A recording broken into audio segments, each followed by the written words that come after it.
క్రితం సురేష్ అనే ఒక వ్యక్తి అనకాపల్లిలోని రాంబిల్లి గ్రామానికి సంబంధించినటువంటి ఒక చోట బుద్ధ దర్శనం 9 తరగతి చదువుతున్నటువంటి 14 ఏళ్ల వయసున్నటువంటి ఒక చిన్న అమ్మాయిని హత్య చేయడం జరిగింది. ఏదైతే కొంతకాలంగా ఆ అమ్మాయిని ప్రేమ పేరుతో వేధిస్తున్నాడని తమ తల్లిదండ్రులు కంప్లైంట్ ఇవ్వడంతో పోక్సో చట్టం కింద కేసు నమోదు చేసి సురేష్ని జైలు కూడా పంపించారు.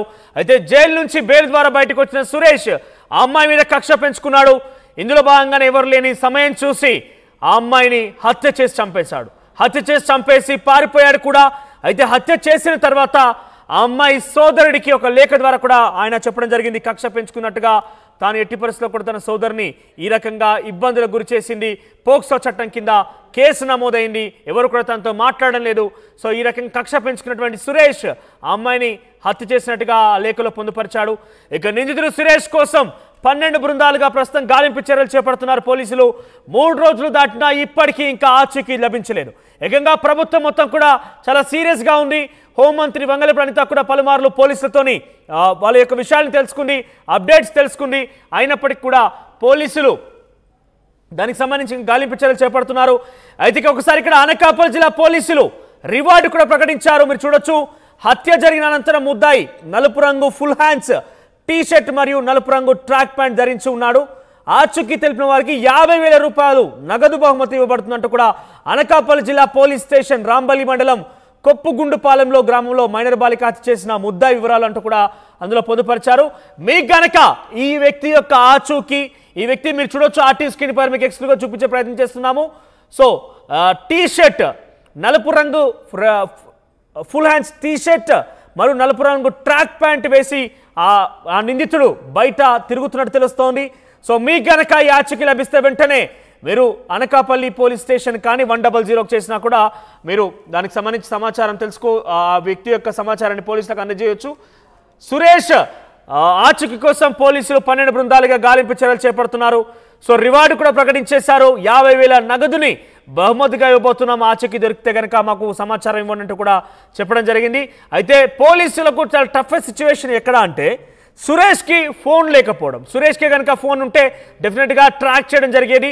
ఆయన లొకేషన్ తెలుసుకునే వాళ్ళు అక్కడికి వెళ్ళి నిందితులు పట్టుకునేవారు. కానీ సురేష్కి ఫోన్ లేకపోవడం పోలీసులకి కేసును ఛేదించడంలో కష్టతరంగా మారింది. ఇక నిందితుడు వివరాలతో పోస్టర్లు కూడా అందించారు పోలీసులు. నిందితుడు ఆచూకీ తెలిస్తే సమాచారం ఇవ్వాల్సిన ఫోన్ నెంబర్ కూడా ఇచ్చారు. 9440796084 సుమారుగా 4 నెంబర్లు ఇవ్వడం జరిగింది. 9440961108, తర్వాత 9440904229, 738626255531 4 నెంబర్లకు సంబంధించి పోస్టర్లు విడుదల చేశారు అనకాపల్లి పోలీసులు. పలు చోట్ల ఈ పోస్టర్లను కూడా అంటించారు. ఇక నిందితుడికి ఉరిశిక్ష వేయాలంటూ బాధిత కుటుంబం డిమాండ్ కూడా చేస్తోంది. ఈ నేపథ్యంలో ప్రభుత్వం కూడా చాలా సీరియస్గా తీసుకుంది. సో హోమ్ మినిస్టర్ అనిత కూడా దీని మీద రియాక్ట్ అయింది. ఒకసారి అనిత ఏం మాట్లాడారో చూద్దాం. ఒక అమ్మాయిని మైనర్ బాలికని 9వ తరగతి చదువుతున్న ఒక మైనర్ బాలికని అతి కిరాతకంగా హత్య చేయడం అనేది మనందరం కూడా చూస్తున్నాము. అక్కడ ఆల్రెడీ టీమ్స్ కూడా దాని మీద వేస్తున్నాము. ఎస్పీ గారితో నేను ఇన్ఫర్మేషన్ తెలిసిన వెంటనే ఎస్పీ గారితో నేను మాట్లాడి పొజిషన్ ఏంటని కూడా కనుక్కోవడం జరిగింది. విషయం ఏంటంటే ఏదైతే ఒక అమ్మాయి ఇంతకు ముందు ఆ అమ్మాయిని ఇబ్బంది పెట్టి పోక్సో చట్టం ద్వారా అబ్బాయి జైలుకి కూడా వెళ్ళాడు. మొన్న రిమాండ్ కూడా పంపించారు. మొన్న రీసెంట్ గా ఒక 15 రోజుల క్రితం అతను జైలు నుంచి బెయిల్ మీద బయటకు వచ్చాడు. వచ్చిన తర్వాత ఆ అమ్మాయిని హత్య చేయడం జరిగింది. దానికి సంబంధించి ఇంచుమించుగా 18 పేజీల వాంగ్మూలం కూడా వాంగ్మూలం ఒక లెటర్ కూడా పెట్టున్నాడు అక్కడ. అతనైతే ఇప్పుడు మనకి పరారులో ఉన్నాడు. ఎట్టి పరిస్థితుల్లోని కూడా పోలీస్ డిపార్ట్మెంట్ అంతా కూడా సుమారుగా 8-9 బృందాలు కూడా ఏర్పాటు చేయడం జరిగింది. అన్ని బృందాలు కూడా ఈ రోజు అతనికి పట్టుకోవడానికి ప్రయత్నం కాదు, ఎట్టి పరిస్థితులు పట్టుకొని తీరుతాయి. ఎందుకంటే ఎవరు చట్టం ముందు ఎవరు కూడా తప్పించుకునే పరిస్థితికి లేదు. డెఫినెట్ గా ఎవడైతే హత్య చేశాడో అతన్ని ఇమీడియట్ గా మేము పట్టుకునే ప్రయత్నం కాదు, పట్టుకొని తీరుతాం. డిపార్ట్మెంట్ వాళ్ళకి కూడా చాలా క్లియర్ ఇన్స్ట్రక్షన్స్ వెళ్ళి చంద్రబాబు నాయుడు గారు, లోకేష్ బాబు గారు, పవన్ కళ్యాణ్ గారు కూడా దీని మీద ఆరా తీయడం జరిగింది, నాతో మాట్లాడడం జరిగింది. డెఫినెట్ గా ఎట్టి పరిస్థితుల్లోని నిందితుడు ఎవరైతే ఉన్నాడో అతి తొందరగా వీలైతే ఈ రోజు రేపట్లోనే నిందితుడిని పట్టుకుని అరెస్ట్ చేసే పరిస్థితి కొన్నిసార్లు వెనక పడుతున్నారని చెప్పేసి ఫిర్యాదు చేయడం జరిగింది. అయినా సరే పట్టించుకోలేదు. లేదమ్మా, కంపల్సరీగా నిజంగా అదే కనుక జరిగితే, నిజంగా అమ్మాయి దగ్గర నుంచి కంప్లైంట్ వెళ్ళి ఆ పోలీసులు కనుక పట్టించుకోలేదన్న సంగతి తెలిస్తే డెఫినెట్ గా ఏ పోలీస్ అయితే ఆ పోలీస్ మీద చర్యలు తీసుకుంటాం. అందులో ఎక్కడ కూడా బ్యాక్ స్టెప్ వేసే పరిస్థితి లేదు. కానీ మాకు వచ్చిన ఇన్ఫర్మేషన్ ఏంటంటే అటువంటి పరిస్థితి ఏమీ లేదు. చాలా సడన్ వచ్చి అతను హత్య చేసి వెళ్ళాడు అన్నది మాకు వచ్చిన ఇన్ఫర్మేషన్. లేదమ్మా, నిజంగానే వాళ్ళ బ్రదర్ కూడా చాలా ఇనిషియేషన్ తీసుకున్నాడు. ఇంతకు ముందు కూడా తను బెంగళూరులో పనిచేసేవాడు. ఇనిషియేషన్ తీసుకుని ఈ అబ్బాయి ఇంచుమించు 26 సంవత్సరాలు, ఆ అమ్మాయిది చూస్తే 13 సంవత్సరాల వయసు. అవతల నిందితుడు ఎవరైతే ఉన్నాడో ఆ అబ్బాయిది కూడా 26-27 సంవత్సరాల వయసు. సో ఈ సిచ్యువేషన్స్ లోనే వాళ్ళ అన్నయ్యకి చాలా సేఫ్ గార్డ్ చేశాడు. కానీ దురదృష్టంతో అమ్మాయిని కాపాడుకోలేకపోయారు. కానీ ఎట్టి పరిస్థితుల్లో నిందితుని అయితే డెఫినెట్ గా పట్టుకున్నారు. కంపల్సరీగా చంద్రబాబు నాయుడు గారితో మాట్లాడతాం. ఎటువంటి పరిస్థితుల్లో అమ్మాయి చిన్నపిల్ల, మైనర్ బాలిక, ఆ అమ్మాయికి ప్రభుత్వం నుంచి అందాల్సిన సహాయ సహకారాలన్నీ కూడా అందిస్తాం మా కుటుంబానికి.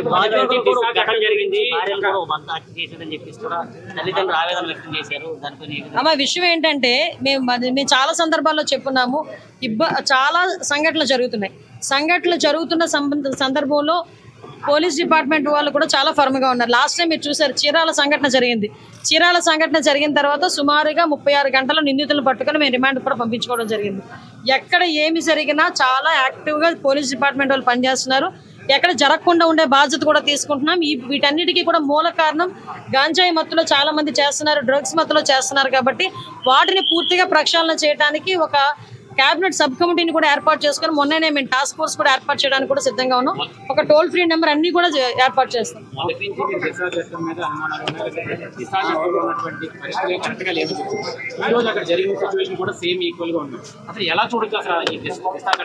దిశ చట్టమే లేదండి. చట్టం లేని దాని గురించి మీరు మాట్లాడుకోవడం అనవసరం.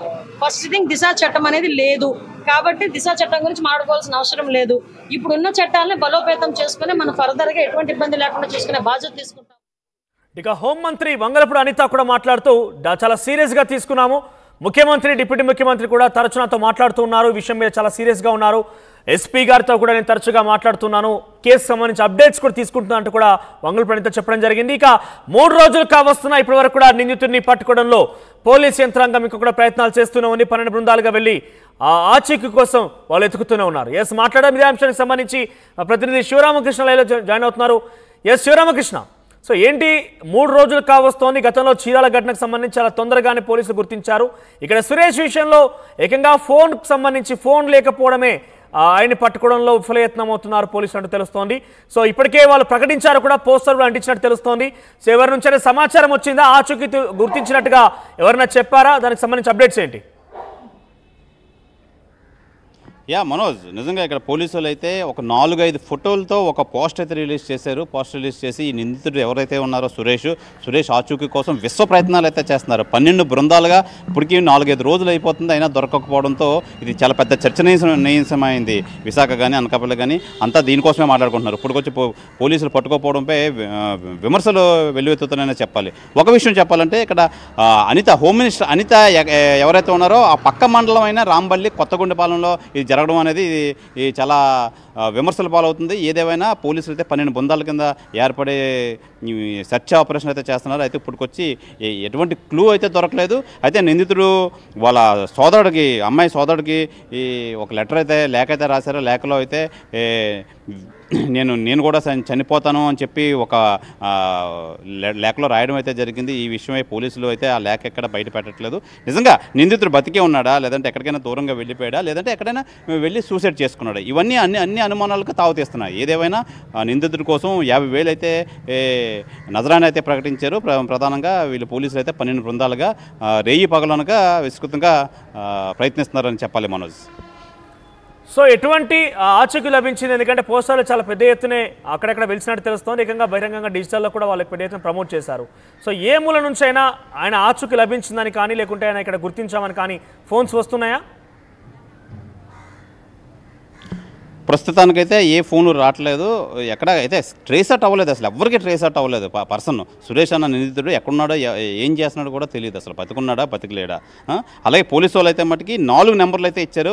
4 నెంబర్లు ఎవరికి ఎక్కడ సమాచారం దొరికినా వెంటనే ఇమీడియట్గా మాకు సమాచారం ఇవ్వండి అని చెప్పి ఈ BSNL numbers, government phone numbers అయితే పోలీస్ డిపార్ట్మెంట్ నెంబర్స్ అయితే 4 నెంబర్లు ఇచ్చారు. 4 నెంబర్కి ఎటువంటి ఫోన్లు అయితే రాలేదు ప్రస్తుతానికి. అలా అని చెప్పి ఈ 12 బృందాలు కూడా విస్తృతంగా సెర్చ్ ఆపరేషన్ అయితే చేస్తున్నారు. ఎక్కడ దొరికే పరిస్థితి అయితే లేదు మనోజ్. రైట్ శివరామకృష్ణ, ఇక ఓవరాల్గా అనకాపల్లికి సంబంధించినటువంటి మైనర్ బాలిక హత్య కేసు విషయంలో సంచలనం రేపుతోంది. 3 రోజులైనప్పటికీ నిందితుడు సురేష్ ఆచూకీ లభించకపోవడం సర్వత్రా చర్చనీయాంశమవుతోంది. ఏకంగా ప్రభుత్వం కూడా చాలా సీరియస్గా తీసుకుని పోలీసు అధికారులు కూడా సుమారుగా 12 బృందాలుగా విభజించబడి గాలింపు చర్యలు చేపడుతున్నారు. విచారిస్తున్నప్పటికీ అందరికీ కూడా చాలా మందిని వాళ్ళు కలుస్తున్నప్పటికీ నిందితుడి ఆచూకీ మాత్రం లభించలేదు. ఏకంగా రివార్డు కూడా ప్రకటించేశారు. పలు చోట్ల ఈ పోస్టర్ దర్శనమిస్తున్న రైట్ సైడ్ బాక్స్ మీరు చూస్తున్నారు. అనకాపల్లి జిల్లా పోలీసులు నిందితుడు సురేష్ సంబంధించి కొన్ని ఆచూకీలు చెప్తూ ఆయనకి సంబంధించిన కొన్ని గుర్తులు చెబుతూ పోస్టర్ రిలీజ్ చేశారు. ఆయన ఆచూకీ కనుక లభిస్తే మాకు సమాచారం ఇవ్వండి, సో మీకు రివార్డు ఇస్తామన్నట్టుగా 50,000 రివార్డును బహుమతులు కూడా అనౌన్స్ చేయడం జరిగింది. సో ఈ రోజు వరకు కూడా ఇంకా నిందితుడు సురేష్ ఆచూకీ లభించలేదు. సో మైనర్ బాలిక హత్య కేసు విషయం ఆంధ్రప్రదేశ్ రాష్ట్రంలో ప్రకంపనలు రేపుతుందని చెప్పాలి. సో సురేష్ని దొరకబట్టేందుకు ఆయన్ని ఆచూకీ తెలుసుకునేందుకు పోలీసులు చాలా తీవ్ర యత్నంలో ప్రయత్నం చేస్తున్నారు. కానీ ఆయన దగ్గర ఎటువంటి ట్రేస్ చేసేందుకు ఎటువంటి ఆనవాళ్ళు కూడా లేకపోవడంతో పోలీసులు కొంత విఫలయత్నం అవుతున్నారు చెప్పాలి. చూద్దాం మరి ఎప్పుడు దొరికే అవకాశం ఉంది. లేదంటే తన సోదరుడు ఆ బాలిక సోదరుడికి రాసినటువంటి లేఖ మేరకు తాను కూడా ఆత్మహత్య చేసుకుంటానని ఒక మెన్షన్ చేసినట్టుగానే ఇప్పటికీ చాలా పెద్ద ఎత్తున మనం వింటూనే ఉన్నాం. సో ఈ నేపథ్యంలో ఆయన బ్రతికి ఉన్నాడా, సురేష్ బ్రతికి ఉంటే ఎక్కడ తలదాచుకున్నాడు, ఒకవేళ కనుక ఆత్మహత్య చేసుకున్నాడా అనే విషయంలో కూడా అనేక ప్రశ్నలు ఉత్పన్నమవుతున్న పరిస్థితి కనబడుతోంది.